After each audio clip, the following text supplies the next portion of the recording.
भाई साहब, कितनी बड़ी बड़ी खबरें हैं एसएससी के अंदर अब निकल के सामने आ रही हैं। कोई कैसे यकीन करेगा कि एसएससी कोई साफ सुथरा एग्जाम करा भी सकती है। इस खबर को पढ़ने के बाद तो किसी के भी होश उड़ जाएंगे।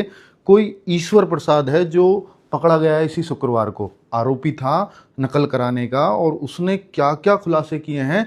वो बोला है कि जो कंपनी एग्ज़ाम कराती है एसएससी से, जो टेंडर वगैरह लेती है, वो कंपनी ही ये सेटिंग करवाती है हमसे कि लैब खोल लो।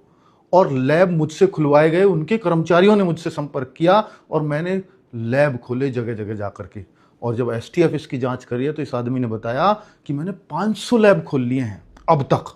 अब सोचो कि उन 500 लैब में क्या ये धंधा चल रहा होगा?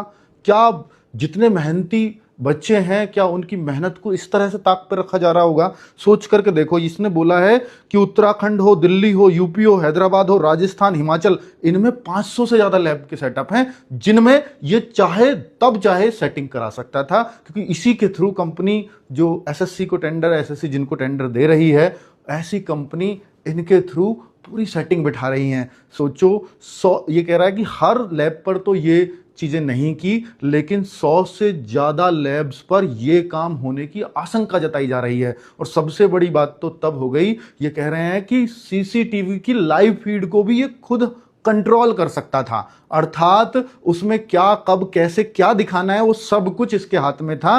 तो कुल मिलाकर के आप सोचो ना, कितने बड़े बड़े नकल माफिया हैं। और जैसा सब लोगों ने एसएससी के आंदोलन में भी ये बात उठाई थी कि भैया कंपनी सही नहीं है, और ये बात सही साबित हो रही है। और इसने खुद ये माना है और कहा है इस अखबार के न्यूज़ के अकॉर्डिंग कि कंपनियों के कर्मचारी, इस कंपनी के कर्मचारियों ने ही मुझे चुना था कि भैया आप लैब खोलो, और लैब बनाते टाइम ही ये सेटिंग कर दी जाती है कि अब यहां से नकल कराना बड़ा आसान होगा। सोचो ना कि 500 लैब है इस आदमी की, और 100 से ज्यादा पर तो एसटीएफ को आशंका है। और पता नहीं, हो सकता है कि 500 की 500 पे सेटिंग चलती हो। तो बताओ ना कितना साफ सुथरा एग्जाम रह जाएगा एसएससी का। एसएससी से पूरी तरह से भरोसा ही उठ जाएगा बच्चों का। अब एसएससी ये बताए कि कैसे वो बच्चों को इनको संतुष्ट करेगी। इस खबर के बाद किसी भी बच्चे का एसएससी पर कोई भी भरोसा नहीं है कि ये नेक्सस कब से चल रहा था, और ऐसे कितनी लैब्स और हैं, ऐसे कितने ईश्वर प्रसाद और हो सकते हैं। इस बात का अंदाजा लगाना बहुत मुश्किल हो जाएगा।